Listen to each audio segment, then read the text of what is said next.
أعوذ بالله من الشيطان الرجيم. بسم الله الرحمن الرحيم.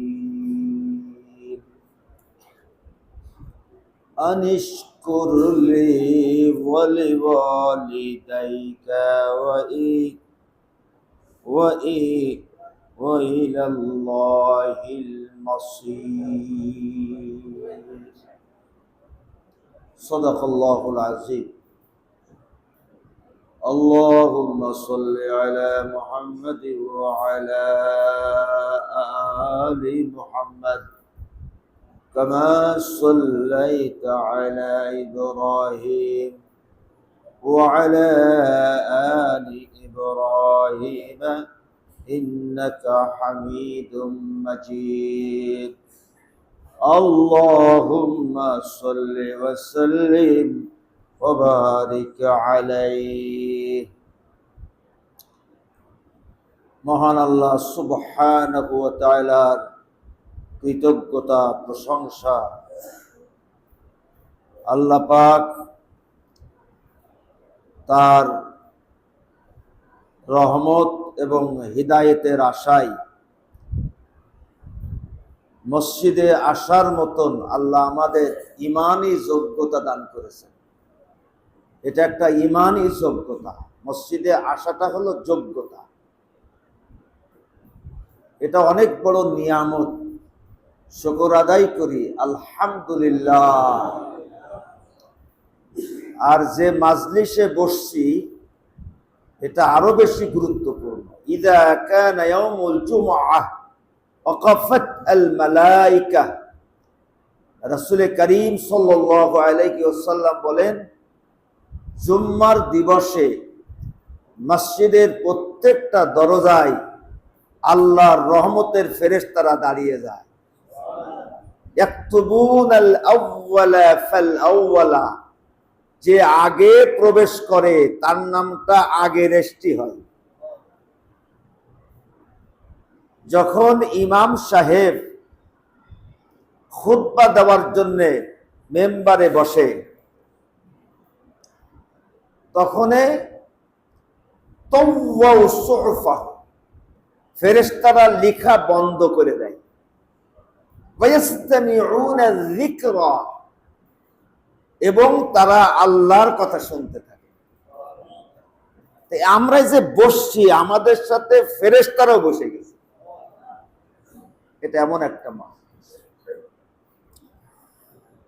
তো আল্লাহ রাব্বুল আলামিন আমাদেরকে যে যোগ্যতা দিলেন, এই যে ঈমানি যোগ্যতা, মসজিদে জুমার দিন আগে আগে আসা দরকার। এই আলোচনার মজলিসে বসা খুবই প্রয়োজন। জুম্মার 4 রাকাত সালাত, জোহরে 4 রাকাত সালাত ফরজ, কিন্তু জুম্মার দিনে 2 রাকাত কেন? সালাতুল মুসাফিরি রাকাতানে, সালাতুল ফজরি রাকাতানে, সালাতুল জুমআতি রাকাতানে। জুম্মার সালাত 2 রাকাত, ফজরের সালাত 2 রাকাত, মুসাফিরের সালাত 2 রাকাত। আল্লাহ রাসূল বলেন যে জুম্মার সালাত 2 রাকাত, আর 2 রাকাত হলো জুম্মার দিনের খুতবা।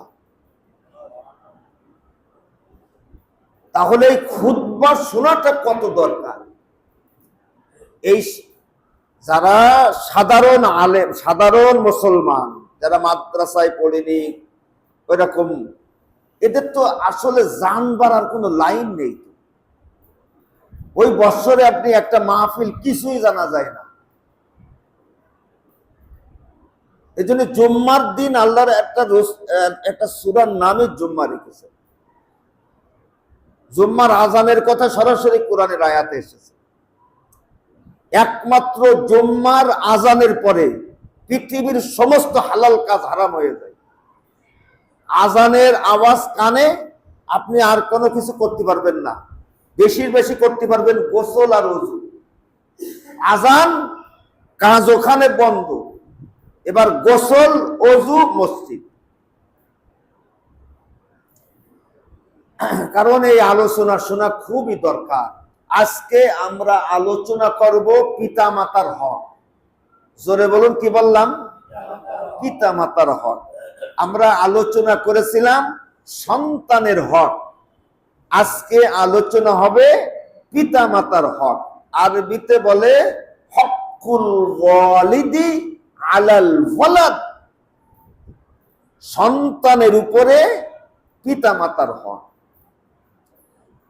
পিতা মাতার হকের ব্যাপারে সূরা লুকমানের 14 নম্বর আয়াতটা খুব গুরুত্বপূর্ণ। আল্লাহর ভাষাটা শোনেন। আল্লাহ বলতেছেন, আল্লাহ রাব্বুল আলামিন বলেন, আনিশকুরলি ওয়ালি ওয়ালিদাই,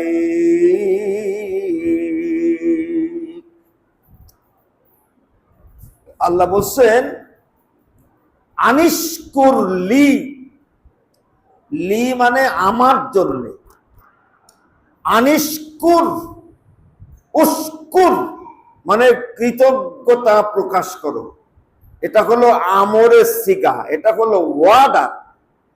আল্লাহ বলতেছেন যে আমার কৃতজ্ঞতা স্বীকার করো, ওয়ালি ওয়ালি দায়িকা, তোমার পিতা মাতার কৃতজ্ঞতা স্বীকার করো। আমি এমন আয়াত আর কোন জায়গায় পাইনি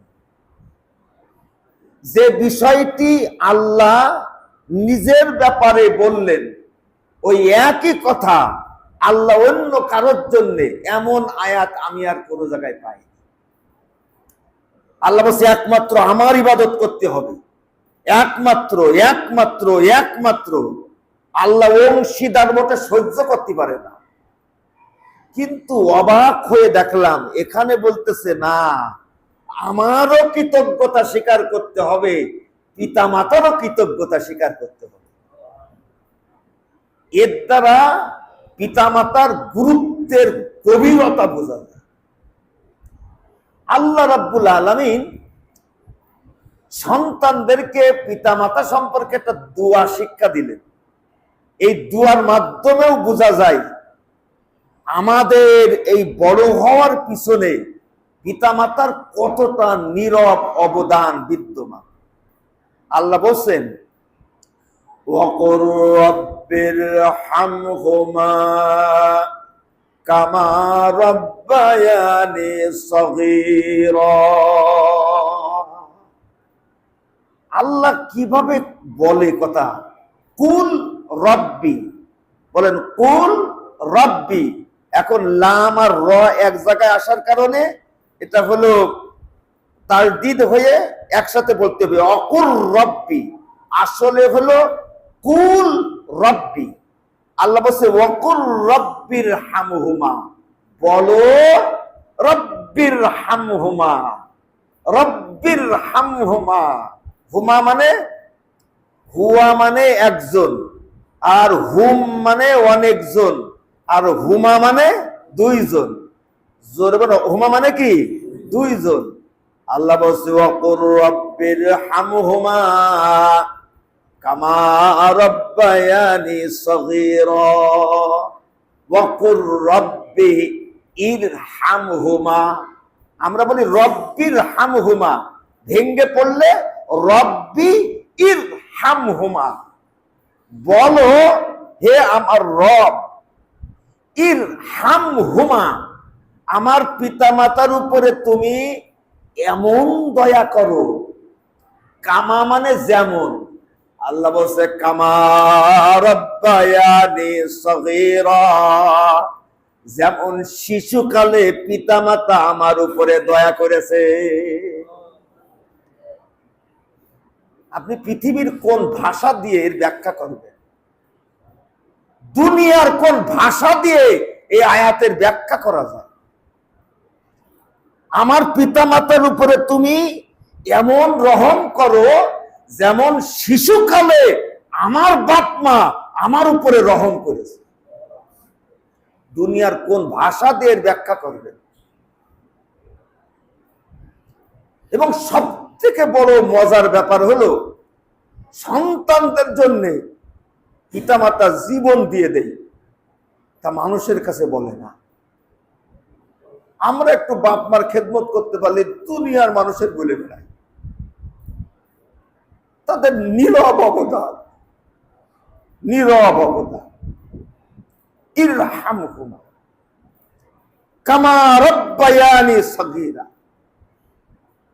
আমি এই আয়াত যতবার পড়ি ততবার আমার মনে হয় যে এই আয়াতের ব্যাখ্যা করা আমার পক্ষে সম্ভব। তাহলে ছোটকালে আমাদের পিছনে তাদের কি অবদান আছে, কি অবদান আছে বলেন তো? পিতা মাতা কাদেরকে বলা হয়? আল্লাহ বলতেছেন সূরা দাহারের প্রথমে, হাল আতা আলাল ইনসানি হিনুম মিনাদ দাহরি লাম ইয়াকুন শাইআম মাযকুরা ইন্না খালাকনাল ইনসানা মিন নুতফাতিন আমশাজ।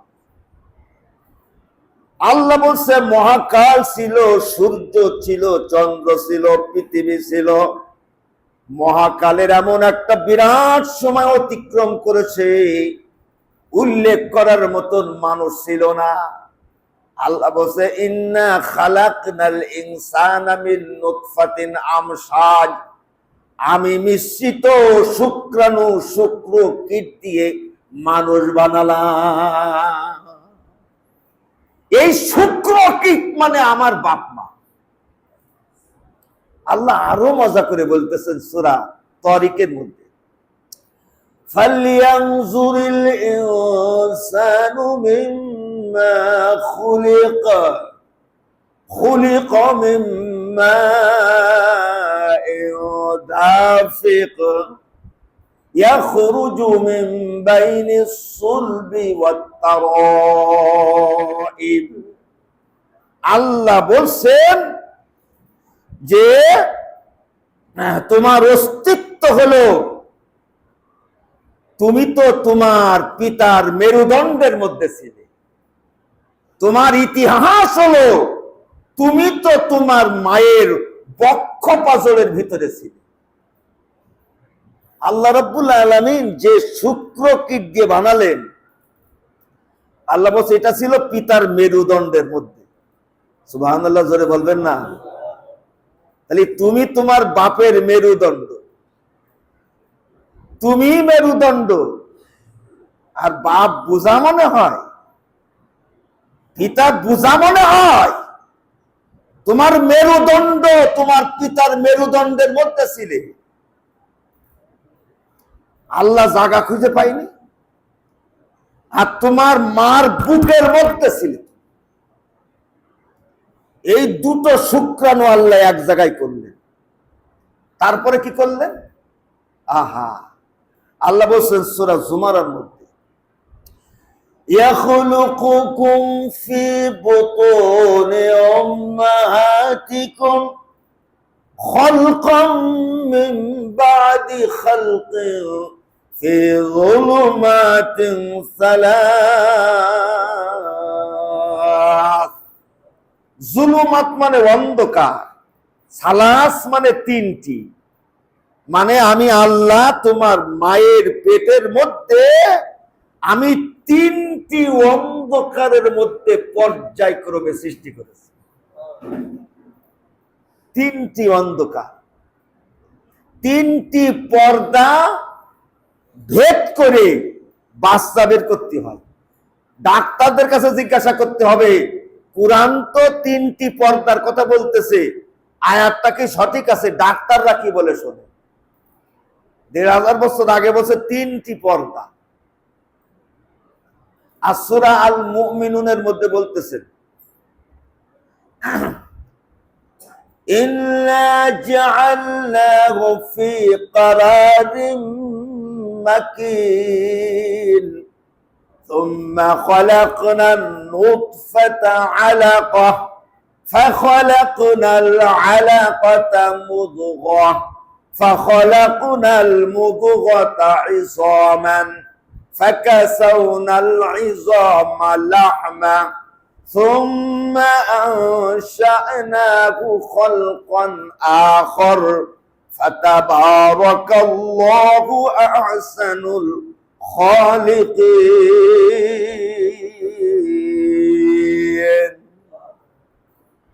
আল্লাহ স্তর বর্ণনা করতেছে।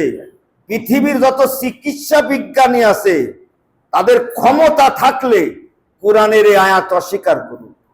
বরং মানব সৃষ্টির স্তর এত সুন্দর করে বর্ণনা করেছে যে চিকিৎসা বিজ্ঞানীরা এত সুন্দর করে আজও বলতে পারি। আল্লাহ বলছে আমি ওই শুক্র কীটকে আলাক বানালাম। আলাক একটা অর্থবহ শব্দ। আমি আলাককে মুদগা বানালাম। আমি মুদগাকে ইজামা, আমি ছোট্ট ছোট্ট আমি হাড়, ছোট্ট ছোট্ট হাড় কবজাগুলো আমি স্থাপন করলাম। তারপরে আমি গোশত দিলাম, আমি গোশত দিয়ে ঢেকে দিলাম। তারপরে আমি চামড়ার আবরণ পরালাম। সুবহানাল্লাহ, জোরে বলবেন না? আল্লাহ বলছে ফি কারারিম মাকিন, সংরক্ষিত আধার। কত জার্ম, কত ভাইরাস ঘুরে বেড়াচ্ছে, পেটের মধ্যে কত প্রকার ভাইরাস আছে। আমি এক সংরক্ষিত আধারে তিনটি অন্ধকারের মধ্যে আমি আস্তে আস্তে করে বানালাম।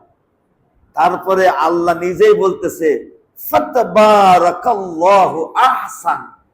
আহসান, সুবহানাল্লাহ বলেন। আহসান, আল্লাহ কত সুন্দর করে বানাতে পারে। ফাতাবারাকাল্লাহু আহসান। যারা ব্রেনের ডাক্তার, ওদের কাছে জিজ্ঞাসা করতে হবে মাথার ব্রেন সম্পর্কে কতটুকুন বোঝো? বলবে 1% বুঝিনি, 1% বুঝি। এই জন্য যারা বিজ্ঞান নিয়ে পড়াশোনা করে অধিকাংশ তারা নাস্তিক হয় না, তারা আল্লাহ অবিশ্বাসী হয় না। আপনার মাথা চুল থেকে পায়ের নখ পর্যন্ত যদি আমরা প্রত্যেকটা অঙ্গের রহস্য, চোখের ডাক্তার, কানের ডাক্তার, পায়ের হাড়ের ডাক্তার জিজ্ঞাসা করবেন, হাড় সম্পর্কে 1% বুঝি এর রহস্য। চোখ, একটা চোখ যদি নষ্ট হয় কেউ মানে অরিজিনাল চোখ দিতে পারবে? তার মানে ডাক্তার কতটুকুন বোঝে? চোখের ডাক্তার ওই ওখান থেকে একটু ময়লা পড়তেছে তাই একটু ওই দুরব দিয়া শিখেছে, একটু ছানি পড়েছে একটু সরাই দেব, তার মানে 1% বোঝে না। আল্লাহ বলছে ফাতাবারাকাল্লাহু আহসানুল খালিকিন। সৃষ্টিকর্তা নিপুণতম, সৃষ্টিকর্তা কতই না সুন্দর করে বানাতে পারে। সুবহান, বানানো কমপ্লিট হয়ে গেল। আল্লাহ রাব্বুল আলামিন এরপরে বলতেছেন ওয়াল্লাহু আখরাজাকুম মিন বুতুনি উম্মাহাতিকুম লা তা'লামুনা শাইআ। এখানে সব মার বর্ণনা, পেটের বর্ণনা, সংরক্ষিত আধার মা। আহা, এরপর আল্লাহ বলছে উম্মাহাতিকুম, তোমাদের মা।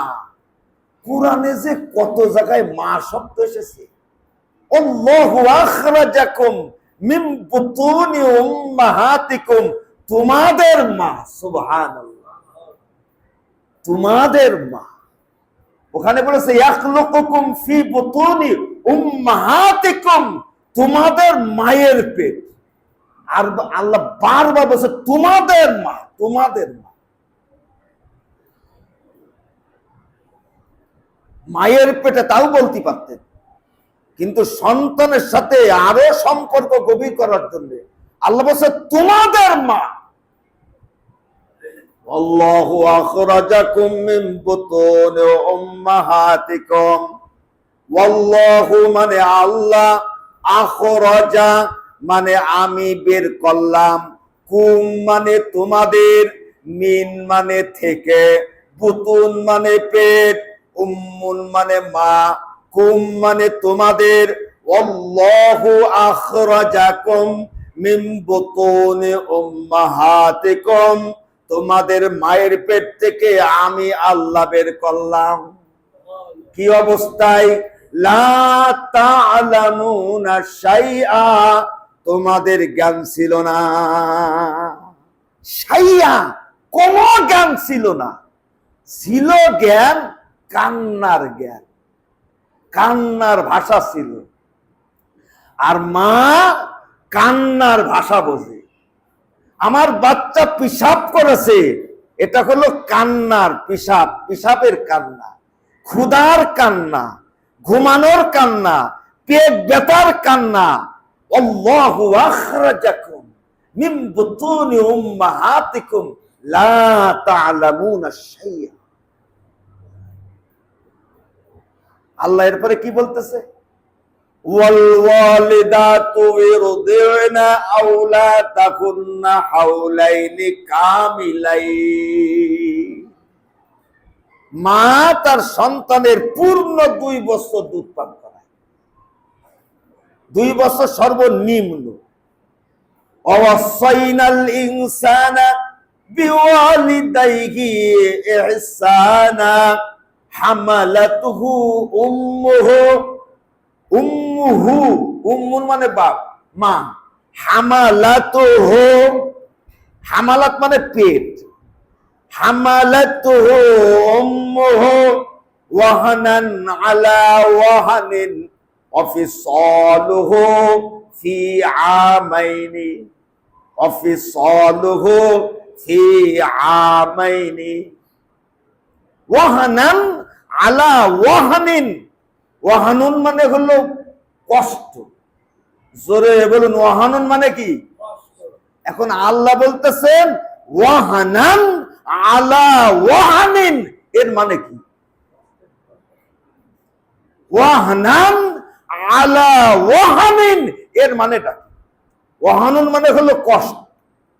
আল্লাহ বলছে গর্ভে ধারণ আর দুগ্ধ পানে তোমার মা কষ্টের উপরে কষ্ট করেছে। সুবহানাল্লাহ, জোরে বলতে কষ্ট হলো। আমরা এখানে যারা বসে আছি প্রত্যেকের মা নেই, বাবা নেই, বেঁচে থাকবা মরে গেছে, বাবা নেই, অনুভব করেন আল্লাহর ভাষা ওয়াহানান আলা ওয়াহানিন। আল্লাহ বলতে পারতেন কষ্ট করেছে, ওয়াহানান আলা ওয়াহান। আল্লাহ বলছে ওয়াহামলুহু ওয়া ফিসালুহু সালাসুনা শাহরা। ওয়াহামলুহু গর্ভে ধারণ, ফিসালুহু দুগ্ধ পান, সালাসুনা 30, শাহরান মানে মাস, 30 মাস। এই আয়াতের একটা ব্যাখ্যা আছে, গর্ভে ধারণ দুগ্ধ পান মানে দুগ্ধ পান, গর্ভে ধারণ সর্বনিম্ন মেয়াদ হইল 6 মাস, আর দুগ্ধ পান হলো সর্বনিম্ন মেয়াদ হইল আপনার 2 বছর। কিন্তু এই জায়গায় সালাসুন আর শাহরান বলার কারণটা কি? যে কোনো বাচ্চা যদি এমনও যদি হয় যে একটা বাচ্চা পেটে এসছে, সে বাচ্চা 30 মাসও পেটে থাকতে পারে। সালাসুন আর শাহরান মানে যে বাচ্চার দুগ্ধপান উপরের মেয়াদ হলো 2.5 বছর। 30 মাস মানে কয় বছর? 2.5 বছর। 30 মাস মানে 2.5 বছর। মানে এই 2.5 বছর বা 2 বছর এটা দুধ না পান করালে, বাচ্চার যদি দুধ না পান করায়, তাহলে ওই মা কবিরা গুনাহ করবে। এটা হলো সন্তানের হক। আওয়াজ করে বলুন কি গুনাহ? জোর হলো না কি গুনাহ? কবিরা গুনাহ। আল্লাহ তিনটে আয়াতের মধ্যে বসে দুধ, ওটা বাচ্চা, ওই বাইরের দুধ ওটা না, ওইটা হলো বাচ্চার 1 নম্বর খাবার, ওটা আল্লাহ তৈরি করেছে। কবিরা গুনাহ হবে। অনেক মা আছে বাচ্চা কোলে নেই না, কুকুর কোলে নেই। অনেক মা আছে শরীর ফিটনেস রাখার জন্য দুধ পান করায় না, আছে না? আছে না? ওই মাগুলোর ব্রেস্ট ক্যান্সার হয়। ক্যান্সার তো এমনি হয় না, ফিটনেস। বাচ্চার হক নষ্ট করে ফিটনেস। তারপরে এরপরে এর নাম হচ্ছে পিতা মাতা। আওয়াজ করে বলুন এর নাম কি? পিতা মাতা। এতদিন পর্যন্ত মা দায়িত্ব পালন করলো, একটা বড় দায়িত্ব। এরপরে মা এবং বাপের একটা বিরাট দায়িত্ব এসে গেল। এই ঠান্ডা, এই জ্বর, এই কাশি না বলতে পারে, এই শিশু ডাক্তারের কাছে নিয়ে যাও, এই অমুকের কাছে নিয়ে যাও, এই পুড়ে গেল কিনা। আরে পিসাব পায়খানা তো পিসাব পায়খানা, তা বড়দের হোক আর ছোটদের হোক। আমি আপনাদের কাছে জিজ্ঞাসা করি, সন্তানের পিসাব দেখে, পায়খানা দেখে পিতা মাতা কখনো নাক ছিটকেই? আওয়াজ করে বলেন না কেন? আপনি জীবনে দেখবেন না, জীবনে দেখবেন না। আমি কত বাপেরে দেখেছি পিসাব পায়খানা পরিষ্কার করতে, আর কারোর ব্যাপারে করবে। তো ওই আল্লাহ তো বলতেছে ইলা আরজালিল উমর লিকাইলা ইয়ালামা, তোমার পিতামাতা বড় হতে হতে হতে এত বড় হয় তারা ছোট হয়ে যায়। সুবহানাল্লাহ বলে না কেন? তারা কি হয়ে যায়? ওই যে লা তাআলামুনা, জ্ঞান ছিল না। আল্লাহ বলছে এখানেও ইলা আরজালিল উমর লিকাইলা ইয়ালামা, পিতামাতা যখন একেবারে বয়োবৃদ্ধ হয়ে যায় তখনও তাদের আর কি থাকে না? জ্ঞান থাকে না। তার মানে আমার বাপ মা এখন কি হয়ে গেছে? না জোরে বলতে হবে, আওয়াজ করে বলুন কি হয়ে গেছে? এখন ওই পিসাব পায়খানা দিকে নাক ছিটকেনো যাবে? যাবে না। লিকাইলা ইয়ালামা, আল্লাহ বলছে তুমি যেমন ছোট ছিলে, জ্ঞান ছিল না, তোমার আব্বা আম্মার এখন জ্ঞান নেই। তুমি এখন মনে করবা সন্তান শুয়ে আছে, আমার সন্তান শুয়ে আছে। এই অনুভূতির মেলা দাম। এই জন্য রাসূল বলেছেন ফাহসিন সুহবাতাহুমা, পিতামাতার কাছে বসতে হবে, সোহবাত, সোহবাত দিতে হবে। সোহবাত বোঝেন তো? কিরকম সোহবাত? ফাআসিন, ফাআসিন, তোমার পিতামাতার এমন সোহবাত দাও তোমার পিতামাতা যেন খুশি হয়ে যায়।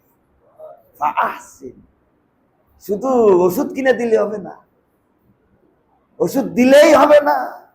ফাআসিন সোহবাতাহুমা। আল্লাহ বলছে ইয়াসালুনাকা মাযা ইউনফিকুন কুল মা আনফাকতুম ফালিল ওয়ালিদাইন, ফালিল ওয়ালিদাইন। আল্লাহ বলছে টাকা, তোমারও সন্তান, তোমার পকেটে টাকা আছে তো, আল্লাহ বলছে ওই খরচ করো। খরচ, পকেটে টাকা থাকে কি করার জন্য? জোরে কয় না কেন? কোথায় খরচ করবেন? আল্লাহ বলছে ফালিল ওয়ালিদাইন, 1 নম্বর খাত হলো পিতামাতা। ভালো মতন মুখস্থ করবেন। 1 নম্বর খাত কি? জোর হলো না? 1 নম্বর খাত হলো পিতামাতা। ফালিল ওয়ালিদাইন, এক নম্বর খাত, কথাটা যেন মনে থাকে। আপনি এক নম্বর খাত দিয়ে 5 নম্বর নিয়ে দৌড়াদৌড়ি করবেন, কথাটা যেন মনে থাকে। ফালিল ওয়ালিদাইন, এরপরে আল্লাহ সূরা বানী ইসরাঈলের মধ্যে পিতামাতার অধিকার সম্পর্কে কথা বলছে। এই যে বর্ণনা দিলাম, আরো বড় বর্ণনা আছে। আল্লাহ বলছে এই বাপ মা সম্পর্কে আমি কয়েকটা অর্ডার করব, আদেশ করব, নিষেধ করব। আদেশ আর নিষেধ, জোরে বলুন কি? আদেশ আর কোন অনুরোধ চলবে না। তোমার পিতামাতা তোমার অনুগ্রহের পাত্র না। আল্লাহ রসুল বলেছেন যে সন্তান হলো পিতামাতার উপার্জন। তাও সুবহানাল্লাহ। সন্তান কি? পিতামাতার উপার্জন। তার মানেটা কি? আমি আমার সন্তান বড় করলাম, এই তো উপার্জন করেছি, আমি এই তো মানুষ করেছি, উপার্জন করেছি। সন্তান হলো পিতামাতার উপার্জন। আল্লাহ বলছে ওয়াকাদা রাব্বুকা আল্লা তা'বুদু ইল্লা ইয়াহু। কদা মানে কি? কদা কদা রব্বুকা, তোমার রবের ফয়সালা। সুবহানাল্লাহ। ওয়াকাদা রাব্বুকা, তোমার রবের ফয়সালা, তোমার রবের ফয়সালা, তোমার রবের মীমাংসা। মীমাংসা কি? ওয়াবিল ওয়ালিদাইনি ইহসানা, পিতা মাতার সাথে উত্তম উৎকৃষ্ট আচরণ করতে হবে। এখন যারা ভালো বাংলা বোঝে তাদের কাছে জিজ্ঞাসা করতে, উত্তম মানে কি আর উৎকৃষ্ট মানে কি? ইহসানা, বাংলা ভাষায় এইরকম কোন শব্দ নেই যে এক শব্দ দিয়ে এহসান শব্দকে বোঝানো যায়। অবিল ওয়ালিদাইনি ইহসানা, আল্লাহ বলছে পিতা মাতার সঙ্গে এহসান করো। জোরে বলুন কি করো? কোন সময় করবেন? বিশেষ করে ইম্মা ইয়াবলুগান্না ইনদাকাল কিবার। কিবার মানে? কিবার মানে বৃদ্ধ। ইনদাকাল কিবার আহাদুহুমা, আহাদ মানে একজন, হুমা মানে দুইজন, মানে তাদের দুইজনের একজন। আও কিলাহুমা, অথবা দুইজন। ইম্মা ইয়াবলুগান্না ইনদাকাল কিবারা আহাদুহুমা আও কিলাহুমা, তাদের দুজন অথবা একজন, তারা যখন বয়োবৃদ্ধ অবস্থায় পৌঁছে যাবে, বালাগা, বালাগা মানে পৌঁছে যাবে। ইম্মা ইয়াবলুগান্না, ইয়াবলুগান্না যখন তারা পৌঁছে যাবে, বালাগা মানে পৌঁছে গেল, আর ইয়াবলুগু মানে পৌঁছে যাবে। ইয়াবলুগান্না ইনদাকাল কিবারা আহাদুহুমা, তাহলে বৃদ্ধ বয়স কিন্তু বলেছে, কথাটা কিন্তু কোন বয়স?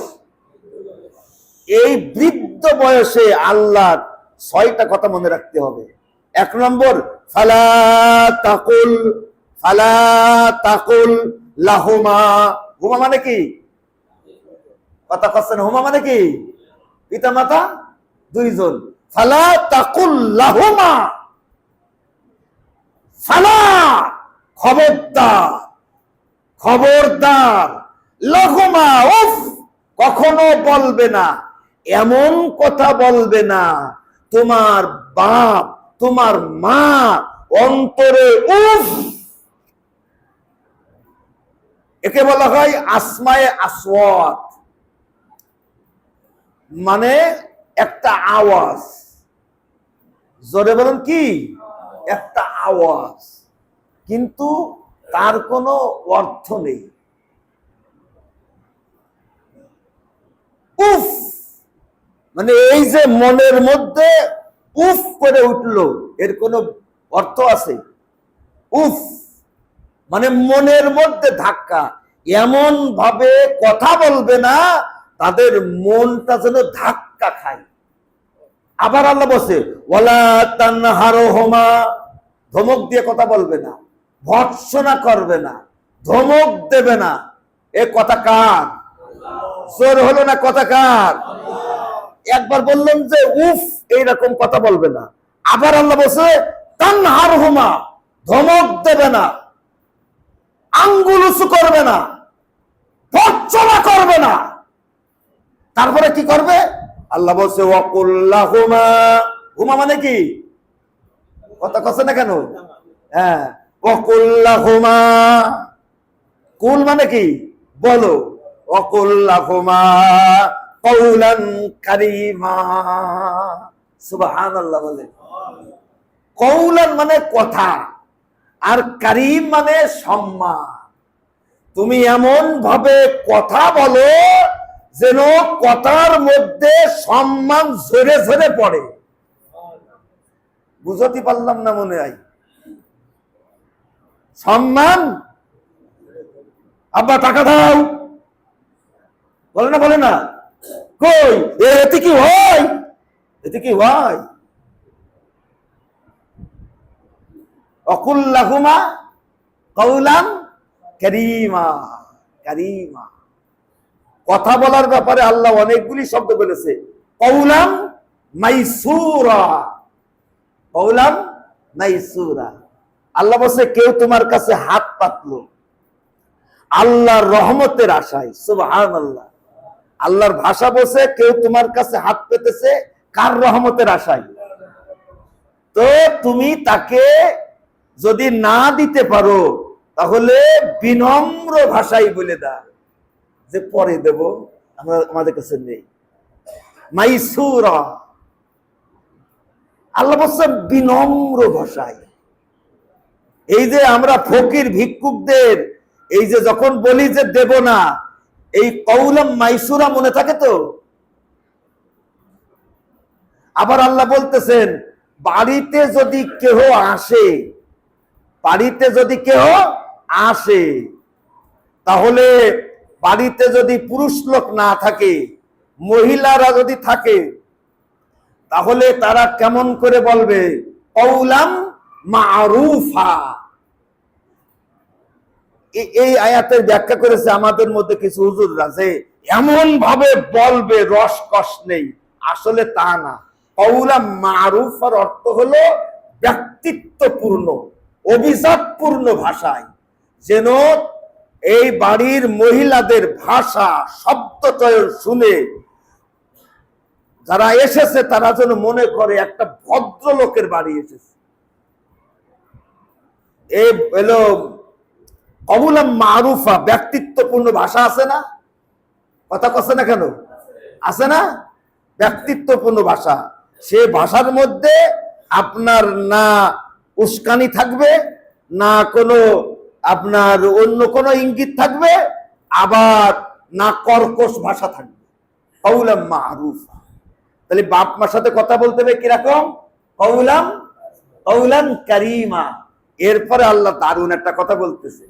আহা, বৃদ্ধাশ্রম, বৃদ্ধাশ্রম। আল্লাহ বলছে ওয়াখফিদ লাকুমা জানাহাযুল্লি মিনার রাহমা। জানাহুন মানে হলো মুরগির ডানা। ডানা, মুরগি চেনেন তো? এই বাচ্চাগুলো কোন জায়গায় রাখে? কোন জায়গায় রাখে? ডানার তলে। আল্লাহ বলছে ওয়াখফিদ লাহুমা, হুমা মানে কি? বাপ মা। ওয়াখফিদ লাহুমা জানাহাযুল্লি মিনার রাহমা। পিতা মাতার জন্য রহমতের ডানা হয়ে যা, রহমতের ডানার মধ্যে রাখ, রহমতের ডানা। আর বলো ওয়াকুর রাব্বির হামহুমা কামা রাব্বায়ানি সগীরা। এ লম্বা আলোচনা ছিল পিতা মাতার উপরে। এ তো কেবল সামান্য আলোচনা করেছি, একটা হাদিস দিয়ে আলোচনা শেষ করে দিই। عن ابن عباس رضي الله تعالى عنه قال رسول الله صلى الله عليه وسلم من أصبح مطيعا لله في والديه أصبح له بابان مفتوحان من الجنة আল্লাহ রসুল বলেন, যে সন্তান পিতা মাতা সম্পর্কে আল্লাহর বিধান মান্য অবস্থায় সকাল করলো, সে জান্নাতের দুটি দরজা খোলা অবস্থায় সকাল করেছে। ওয়ামান আসবাহা আসিয়ান আসিয়ান লিল্লাহি ফি ওয়ালিদাই আসবাহা লাহু বাবান মাফতুহান মিনান নার। পিতামাতা সম্পর্কে আল্লাহর বিধান অমান্য অবস্থায় যে সন্ধ্যা করলো, জোরে বলুন কি করলো? সন্ধ্যা করলো। পিতামাতার ব্যাপারে আল্লাহর কথা মানে না, বারবার উমরায় যায়, তাহাজ্জুদ পড়ে, কিন্তু পিতামাতা সম্পর্কে আল্লাহর কথা মানে না। আমার রসুলের কথা যদি সঠিক হয়, বাবানে মাফতুহান মিনান নার, তার জন্য দরজা, জাহান্নামের দরজা খোলা রাখা হয়েছে, আগুনের দরজা খোলা রাখা হয়েছে। আল্লাহ রসুল বলছেন, বাপ মা সন্তুষ্ট তো আল্লাহ সন্তুষ্ট। সুবহানাল্লাহ কোন দেখেন, হাদিসের ওজন বোঝেন। আল্লাহ সন্তুষ্ট তো বাপ মা সন্তুষ্ট না, এটা হাদিস না। রিজাল রাব্বি ফি রিজাল ওয়ালিদাইন, বাপ মার সন্তুষ্টের মধ্যে আল্লাহর সন্তুষ্ট লুকিয়ে আছে। বাপ মার অসন্তুষ্টির মধ্যে আল্লাহর নারাজ আর গুসা লুকিয়ে রয়েছে। এক সাহাবী এসে বলছে, ইয়া রাসূলুল্লাহ, আমার আব্বা নেই, আমার আম্মা বেঁচে নেই। এখন এই সমস্ত কথা শুনলে তো আব্বা আম্মার খেদমত করতে মনে চাই, কোনো ব্যবস্থা আছে কি? আল্লাহ রসুল তখন বললেন, তুমি সত্যি বাপ মার খেদমত করতে চাও? হ্যাঁ, করতে চাই। তো তাহলে আছে 4টে সূরাতে ওই কবরে চলে যাওয়া বাপ মার খেদমত করা যায়, 4টে সূরাতে খেদমত করা যায়। আমি হাদিসটা কি বলবো? জোরে বলবো কি? এখন তাদের আব্বা আম্মা নেই, আফসোস লাগতেছে না? একটু বলেন তো, মনে কষ্ট আসছে না? বেঁচে থাকলে ভালো হতো কি, তাই না? বেঁচে থাকলে কি হতো?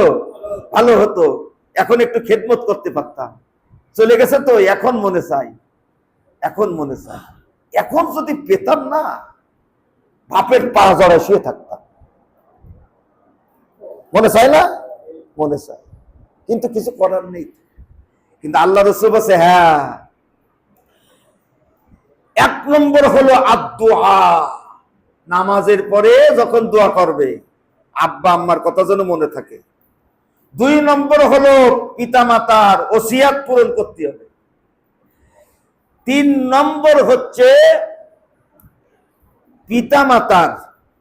পিতামাতার আত্মীয় স্বজন, পিতার সূত্র ধরে আত্মীয় আছে না, মার সূত্র ধরে আত্মীয় স্বজন আছে না, তারা কে কোন অবস্থায় আছে তাদের খবর রাখা, তাদের খেয়াল করা, তাদের মধ্যে কারা দুর্বল, পাশে দাঁড়ানো, এবং তারা বুঝতে পারবে ওই ভদ্রলোকের মা আমার খালা, আমার ফুফু, তাই আমাদের এত ইজ্জত করে।